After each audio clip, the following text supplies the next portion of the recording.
Hi, my name is Floom, and I'm going to tell you about some of the creatures of my book. This is a chiropter. No, it's a bat. No, it's a chiropter, fool. It's primitive echolocation, which is seeing with sound. They launch themselves from hunting perches high up in trees. The chiropter does not have wings, but rather sails that are incapable of powered flight. This creature is called a felid, a lean, quick animal. The felids are equally at home in trees. You could say a felid looks something like this, one of these vicious creatures we see here. This is a saurian, or what you might call a dinosaur.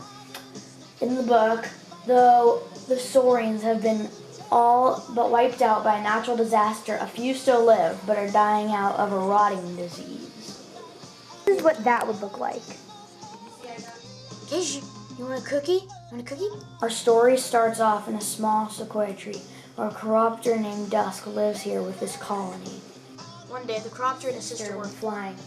They found a thermal, a gas tank in the ground which carried heat, and they rode up in the heat up to the top of their sequoia tree, up past the upper spar, which is the branch that separates the bats from bird territory, and all the way up until the sky.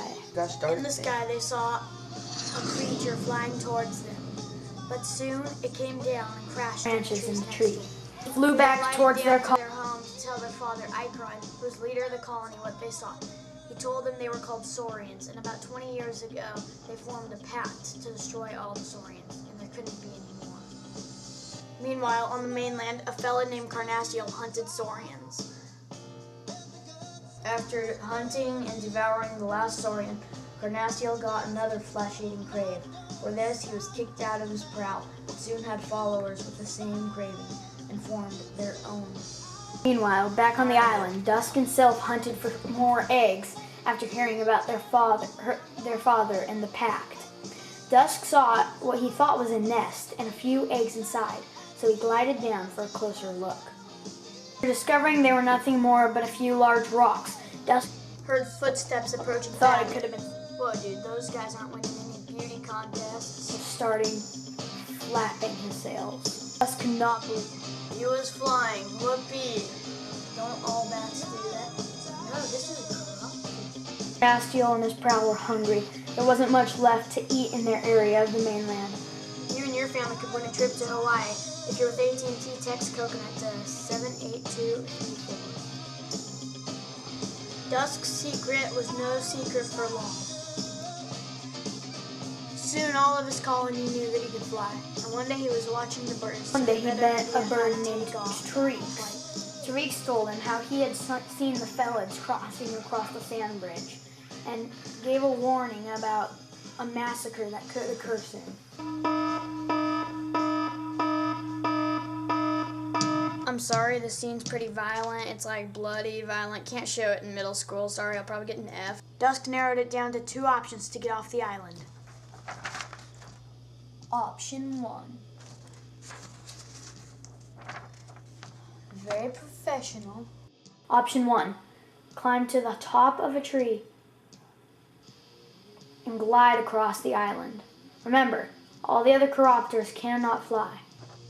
Option 2.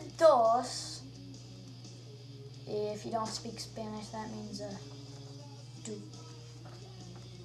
Option number 2. Ride a thermal to the top, as high as you can go, all the way up. Then glide across the lake to the mainland, which is over there. Took the thermal. When they arrived, they met creatures called tree runners, which you could describe as a raccoon. The tree runners knew what each plant and herb did, if it was medicine, if it was poison.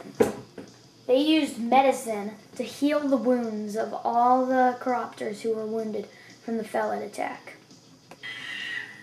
The next character I'm going to tell you about is something called a diatrema, a large flightless bird that can grow up to 7 feet tall.